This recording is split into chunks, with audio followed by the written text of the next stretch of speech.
બેન તપેલીમાં દૂધ ગરમ કરતા હતા, તપેલી એડાને આમ કરીને આમ હાથ લઈ લીધો તરત જ. એટલે બેન તપેલી સામે વાતો કરતા હતા કે હે તપેલી તું કેમ તપેલી? તપેલીને વાચા ફૂટી, બેન હું તપેલી એટલે તપેલી. બાંધવા માંડ્યા. પછી થોડાક હાથ દાઈજો તો ઠંડ આમ છાસવાળો કર્યો અને પછી ફરી પાછા તપેલી સામે ગયા. પાછો હાથ નાખ્યો આમ કરીને આમ કર્યો, એ તપેલી દયા કરી.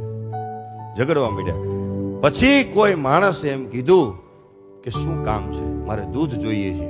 તો એ કે સમજણની સાણસી ગીતા રૂપી પકડીને ઉપાડીને તપેલીને સાઈડમાં મૂકો, દૂધ કાઢીને દૂધ પી લ્યો અને તપેલીનો ઘા ન કરતા, કારણ કે દૂધ ગરમ કરવા માટે પાછી કામમાં લાગશે. એટલે સાહેબ અમુક સમાજની અંદર તપેલી જેવા હોય એનો ઇગ્નોર નહીં કરવાનો, ભલા માણસ એને સાઈડમાં રાખવાના, પાછું કામ કરવા લાગે. એટલે અમુક માણસ એ પ્રકારના હોય, અમુક સમાજની અંદર અમુક કુટુંબની અંદર તપેલા જેવાય હોય, એને આપણે જાળવી રાખવાના. એવું જરૂરી નથી બધી જગ્યાએ તપેલી હોય. એટલે બધાની પ્રકૃતિ અલગ છે. એટલે એક્સેપ્ટ કરવાનું, નો કમ્પ્લેન્ટ નામનું જીવન. કોરોના પછી સ્મશાનની અંદર લાઈનની અંદર માણસો સળગવા માટે હતા, એમાંથી બચ્યા છે. તો આનથી મોટી ઈશ્વરની કૃપા કઈ